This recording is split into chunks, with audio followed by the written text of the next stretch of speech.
So moving on to our first speaker of the day. No, it's not me, you're happy to hear that.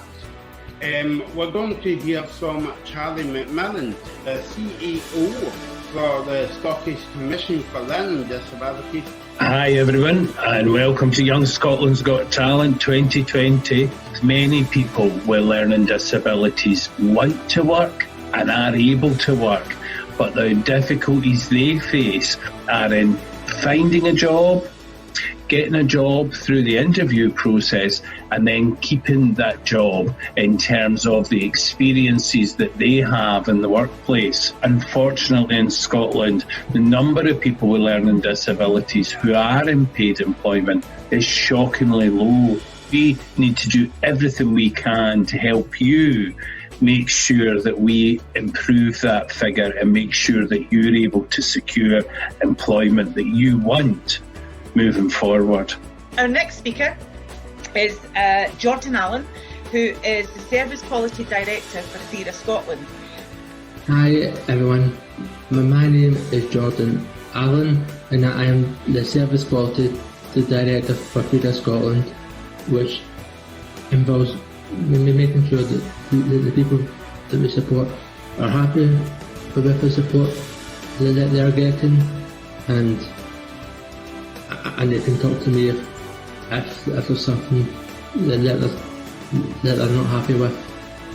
This work is so important because it is vital that people are supported to lead ordinary lives, and I'm hoping to use my personal experience of using services to help the people that we support. My name is Cameron Smith and I'm the Events and Information Assistant for the Scottish Commission for People with Learning Disabilities.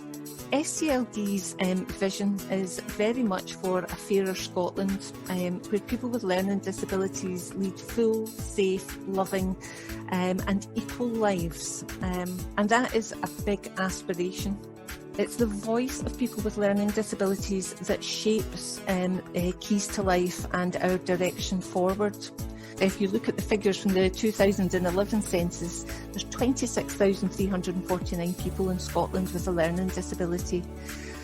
There's a percentage of those folks who are willing and able and have talent and skills that would benefit employers and their organisations. If you think of that statistic, 4.1% of people in employment, it's true that still in 2020 people with learning disabilities in Scotland are not yet enjoying the same life chances as others.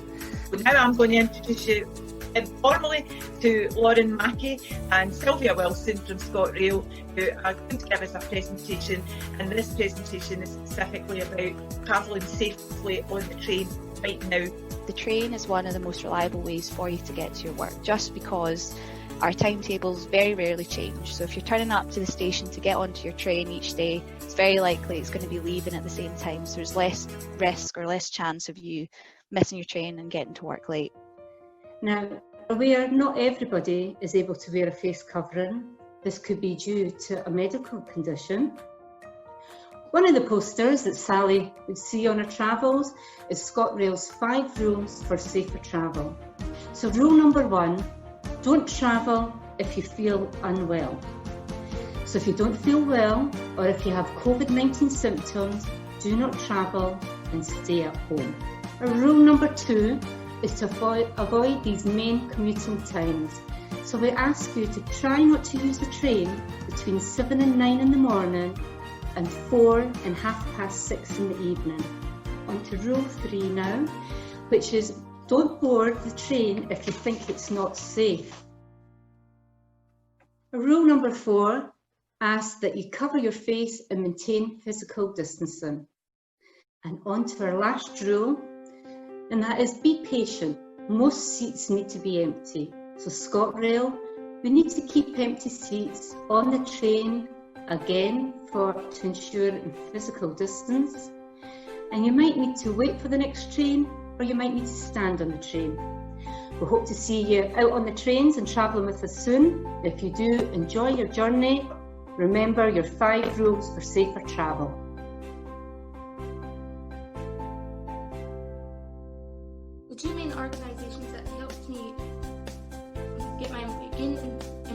were Project Search from Renfrewshire and Investing in Renfrewshire, who helped support me in my 6-month traineeship.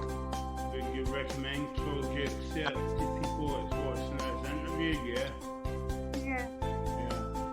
So would you recommend working from home to most young people? Yeah, really, really good. I do think that you should sort of keep going and try not to give up, even though it might be really hard. I would never give up searching and applying for jobs. I applied for loads of jobs and went for interviews before I got this job, and I mean it when I say I went for a lot of interviews. I've moved out now. I've moved out for about 3-4 years now, and got my own house and living with my other half. And Well, that's good. Do you feel as though that your house and all that has helped your kind of confidence in a way as well? Yeah, I would 100%. Yeah. But I know for my self-esteem, my confidence has grown a heck of a lot since I've started working. If you go to a job and say, I know a lot about finance, and then they're like, well, you know so much about finance and you're autistic, but come work for us straight away. So it's stuff like that. People with autism really are keen to work and everything, and if they got their mindset set on one thing, like finance or administration, offices will really want to hire you.